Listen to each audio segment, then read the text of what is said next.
Alhamdulillahirabbil alamin. Wa bihi nasta'inu ala umuri dunya waddin. Wa ala alihi wa sahbihi sallima.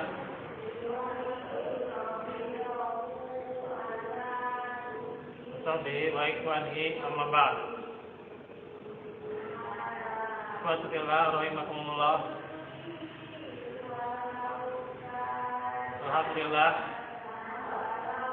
Allah telah memperkenankan kita untuk duduk di majelis ini mengkaji dari kitab-kitabnya dan juga khususnya yang akan kita kaji pada kesempatan sore ini, yaitu tentang adab dan akhlak penuntut ilmu. Dan kita masih melanjutkan dari Mukhtasar Hilyatul Thalibil Ilmi. Pembahasan masih tentang pasal yang kedua mengenai metode belajar ilmu. Dan kita sudah menerangkan mengenai 6 tahapan yang dilakukan oleh Syekh di dalam metode menuntut ilmu ini.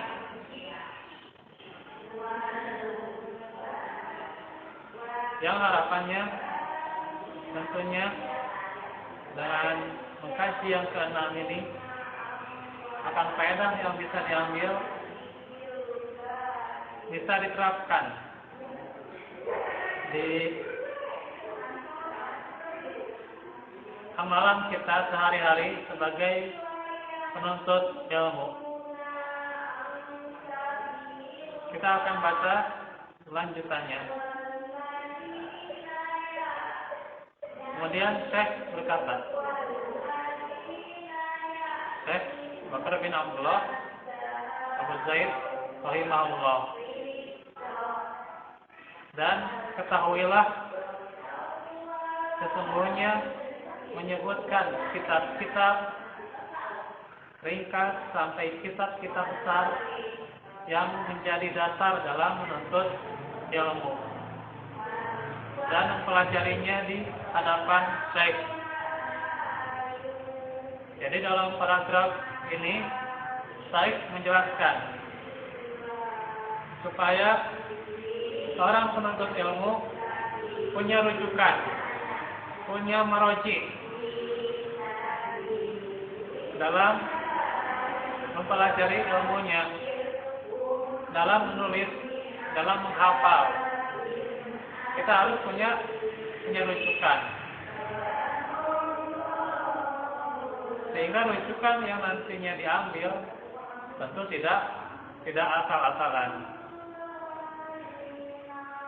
Tidak semua rujukan buku itu bisa diambil begitu saja, dibaca begitu saja ya. Dan kata Syekh, maka wajib mempelajarinya di hadapan gurunya, di hadapan syekhnya itu. Sebagaimana ini sebelum kita masuk nih ya, tentang kitab apa saja yang harus kita kaji nantinya. Dan sebenarnya kita sudah sering mengkaji ya. Ini ada pengalaman dari kajian tadi pagi ya, yang saya dengar tentang belajar ilmu pada seorang syekh. Seorang penuntut ilmu harus mempunyai syarat lingkungan yang mendukung, lingkungan yang sehat dalam menuntut ilmu. Itu adalah dituntut bagi seorang penuntut ilmu. Contohnya Sa'id Ibnul Musayyab, Siapa Sa'id Ibnu Musayyab? Ya, seorang Sayyidus Tabi'in di antaranya ya. Walaupun nanti ada Hasan Al-Basri, ada juga tokoh-tokoh yang lain gitu ya, yang berpengaruh untuk kemajuan Islam di masa salaf gitu ya. Salah satunya Sa'id Ibnu Musayyab atau bisa dibaca Sa'id Ibnu Musayyib. Beliau ini dinikahkan karena ilmunya dan dinikahkan juga dengan putri yang solihah gitu. Diceritakan oleh Ustaz Abdul Malik tadi pagi di kajian Riyadhus Shalihin. Kemudian Sa'id Ibnu Musayyab menemui sebuah tempat yang dimana ada majelis yang seperti biasa. Majelis itu dihadiri oleh para penuntut ilmu. Salah satunya Khalid yang belajar di sana itu adalah namanya Abdullah. Nah, itu ya namanya Abdullah. Abdullah ini sangat rajin gitu ya menuntut ilmu dan tidak pernah malas ya. Bagus sekali ini ya, menjadi panutan kita sebagai pembelajar penuntut ilmu. Menjadi panutan kita nih Abdullah ini. Dan ketika Sa'id Ibnu Musayyab putrinya itu sudah mencapai usia yang balik, cukup untuk menikah.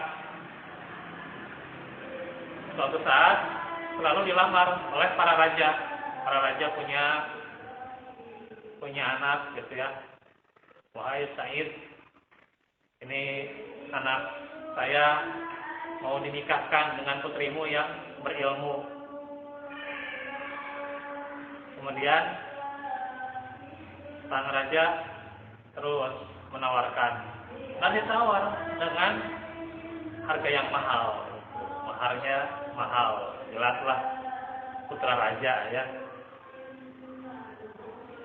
Sehingga si putra raja ini bagaimana kalau misalnya nanti putrinya itu jadi nikah gitu. Wah enak ya. Nah ini ya keluarga zaman sekarang. Wah enak nih ya, dapat menantu gitu ya, orang yang kaya, punya mobil, dapat motor, punya rumah tinggi, punya warisan. Maksudnya warisan kalau sudah meninggalnya ayahnya itu, sehingga nantinya dapat banyak hartanya. Tapi Sa'id Ibnu Musayyab tidak punya pandangan seperti itu. Kenapa? Karena dia khawatir akan putrinya. Putrinya ini nantinya kalau dinikahkan dengan orang yang punya harta, banyak hartanya, kemudian juga apalagi putranya raja, itu nanti terfitnah oleh harta. Terbawa-bawa lalai ya oleh harta. Ya di manalah kita suatu filah masih mustamiin. Nah, banyak ya di antara kita sudah nikah tapi sudah kosong dari majelis ilmu ya, jarang hadir, bahkan ada yang tidak hadir sama sekali sudah nikah.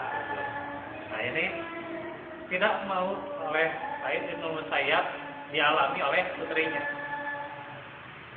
Karena itu putrinya sudah belajar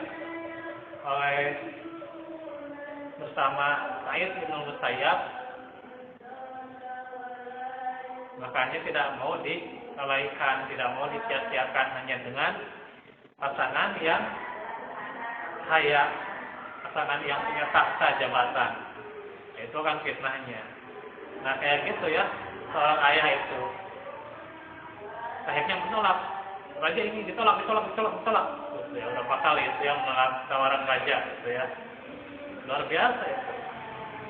Hasil Said bin Musayyab melihat seorang Abdullah, seorang penuntut ilmu yang rajin, juga seorang abid, juga seorang yang yaitu sering perbanyak ibadahnya. Gitu. Bahkan dikisahkan barusan itu dari setengah malamnya dipakai untuk ibadah, jadi setengahnya untuk tidur, setengahnya untuk beribadah, gitu ya. Ini luar biasa, gitu ya. Tidur kita berapa jam sehari?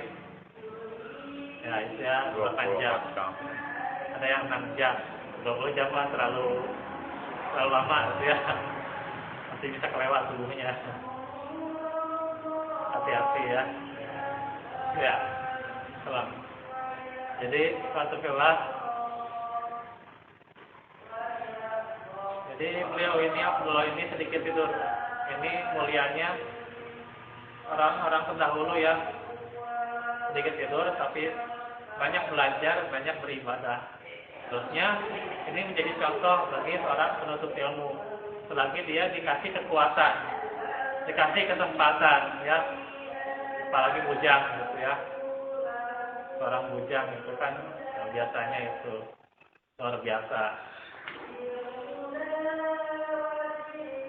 Sehingga ketika melihat Abdullah ini, maka Said bin Musayyab tertarik menikahkan putrinya juga orang yang berilmu, lebih pintar daripada Abdullah, gitu. Maka dinikahkanlah, gitu.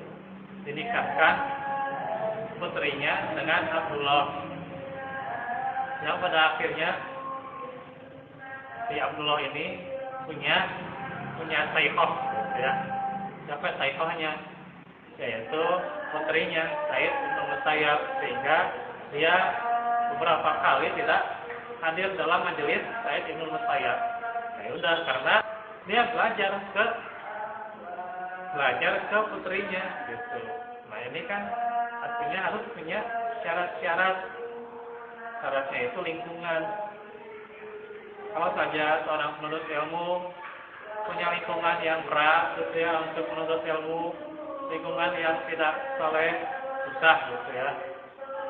Inginnya dia menuntut ilmu, giliran dia menuntut ilmu, ada hal-hal yang terganggu di sana, ya. Gitu. Di rumahnya ada orang buka aurat, gitu ya. Maksudnya auratnya terlihat, gitu. Terus ada musik yang mengganggu, hal-hal yang sudah diharamkan sudah masuk di sana, gitu. Karena apa? Karena lingkungan, gitu.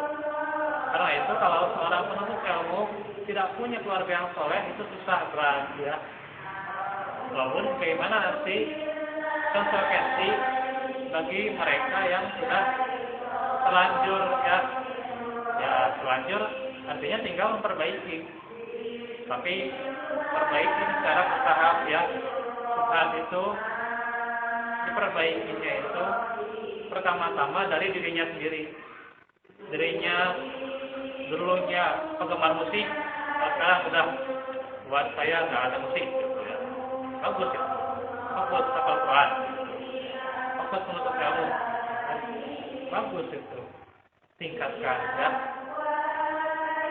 Karena itulah sehingga bagaimana lingkungannya dia walaupun menyendiri beribadah dibanding dengan keluarganya, anggota keluarga yang lain, itu dia sudah mulia karena menghapuskan subhat dari dirinya. Nah itu awalnya, sehingga nantinya dia memudahkan. Kalau hatinya sudah terketuk, pasti dia ingin berguru dalam menuntut ilmu gampang, ya. Coba kalau hatinya belum terketuk, milih gitu, ya. Ini si guru manhajnya benar, metodenya benar, tapi guru ini enak, guru ini enakan, ada guru yang pahit, gak enakan, ada guru yang tunduk, gitu ya. ada guru yang enak diajak ngobrol dan sebagainya. Jadinya ngaji kuliner ya. Ini ngaji kuliner kan. Nah gitu. Makanya syubhat itu harusnya oleh dirinya sendiri ya, atasi dulu dirinya, nanti baru orang lain. Sehingga nantinya dia matang menghadapi syubhat, termasuk syubhat di keluarganya. Matang gitu ya. Santai saja gitu kan. Ya gitu. Bagi ikhwatullah yang belum punya keluarga yang solehah gitu ya, tenang saja. Matangkan dulu diri kita ya.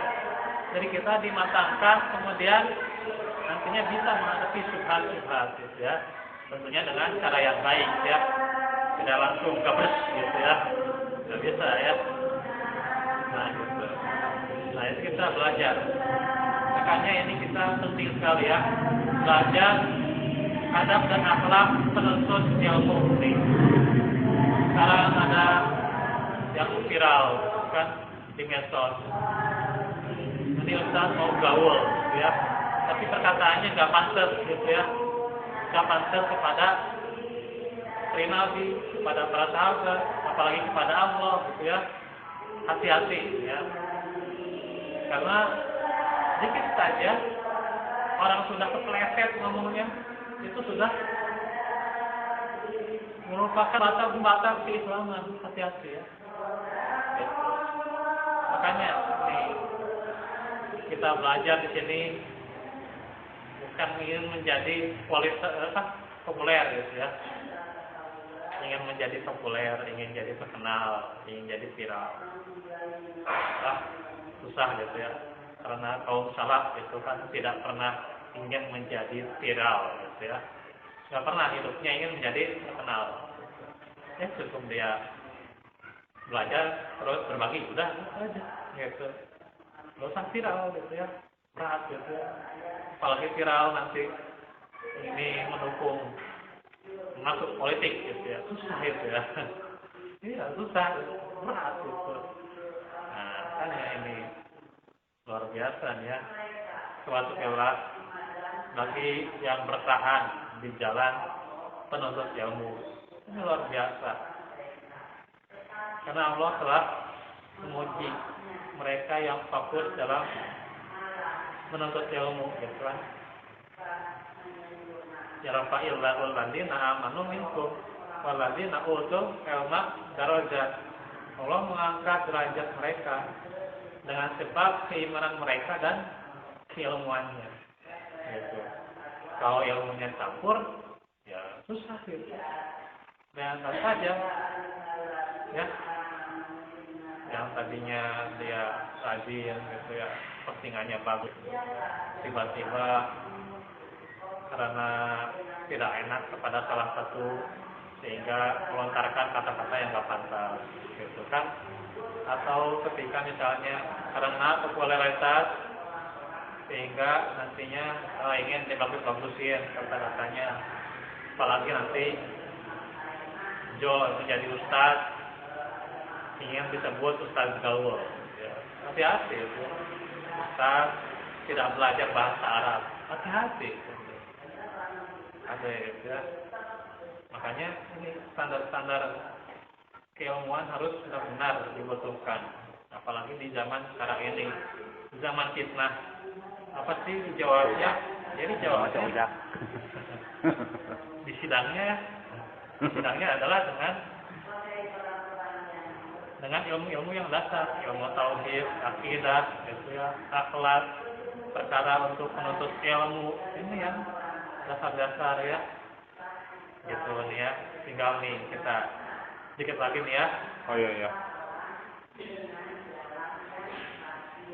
Tinggal nih, rajinkan kita ya dalam menuntut ilmu.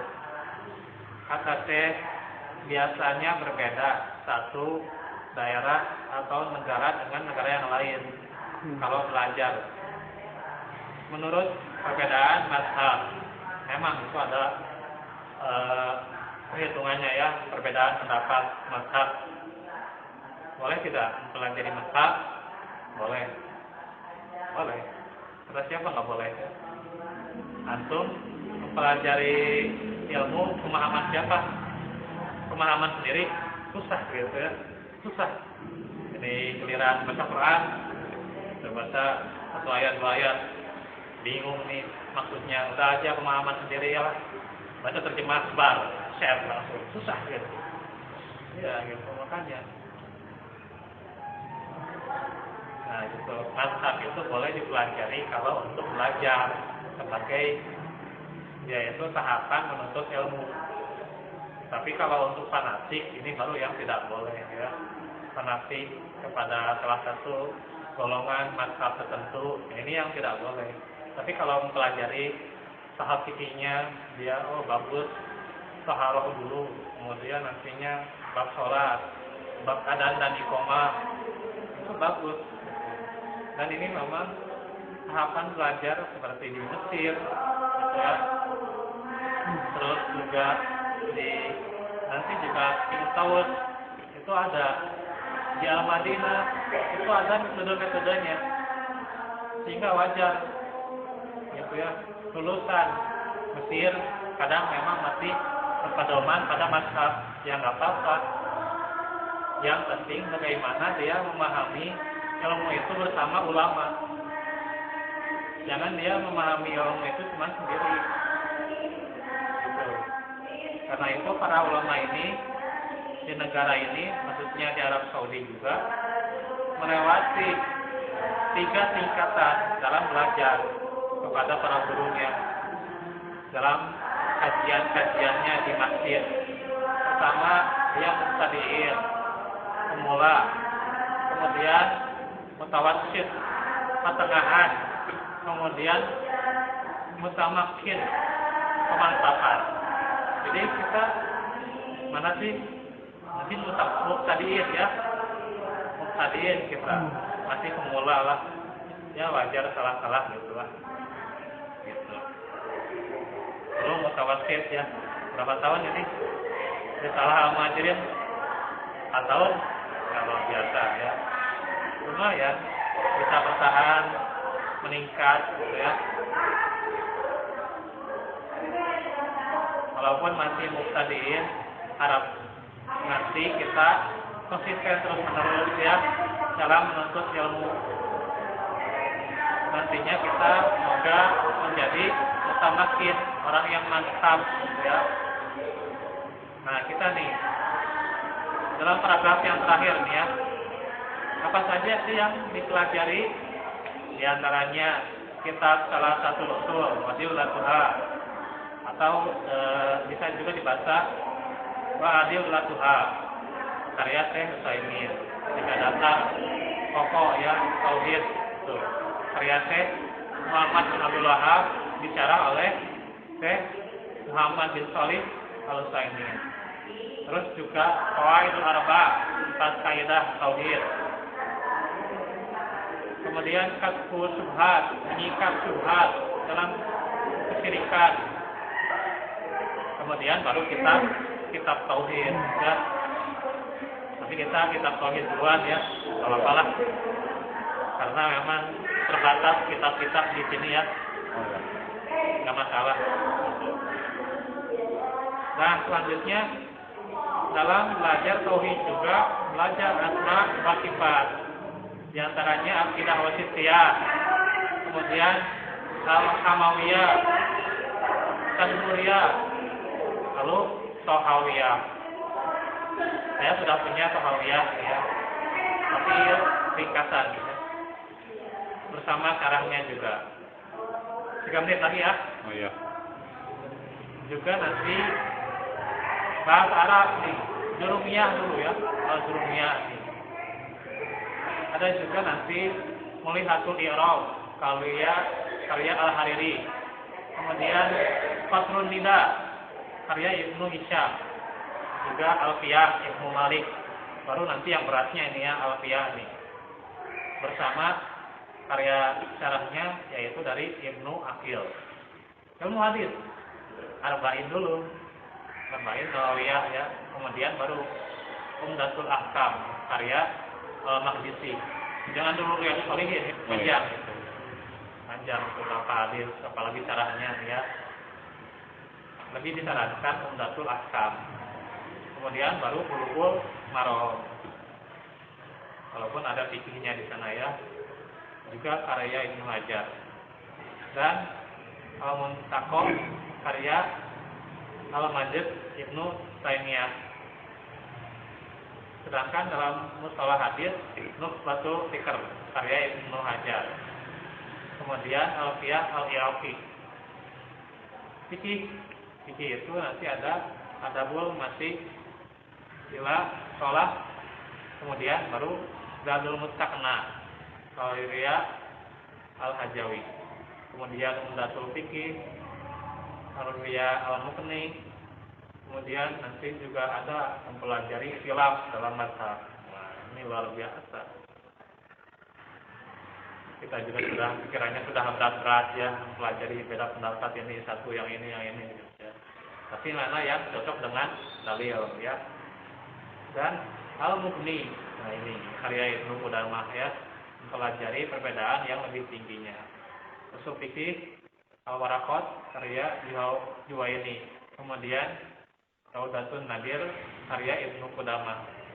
Dalam ilmu Faraid Ar-Rawdiyah, kemudian bersama syarahnya Fawaid Jaliyah Tafsir Ibnu Katsir keluar ya.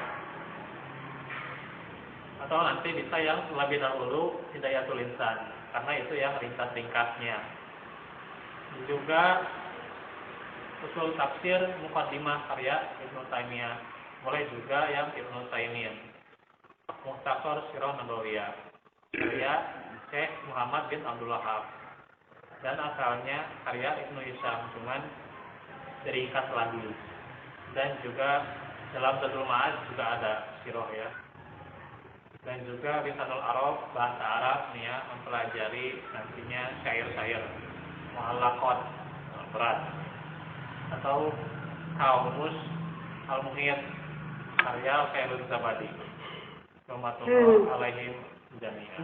Ya itu ya, dari kitab-kitab yang harus dipelajari. Yang jelas nanti kita jelas sebelum kita ke pasal yang ketiga ya, yaitu mempelajari kita bersama ulama ini sangat penting sekali ya. Oh iya. Bagaimana ya diterapkan. Barakallahu fikum. Besok kitab tauhid dulu ya. Oh iya. Mempelajari masih bab takut kepada Allah. Mohon maaf atas kurang lebihnya, saya agak serak ya. Dan juga jazakumullahu khairan. Insyaallah. Subhanakallahumma wa bihamdika asyhadu an la ilaha illa anta astaghfiruka wa atubu ilaik. Alhamdulillahirabbil alamin. Rabbana atina min ladunka rahmah wa hayyi lana min amrina rashada. Assalamualaikum warahmatullahi wabarakatuh. Waalaikumsalam warahmatullahi wabarakatuh.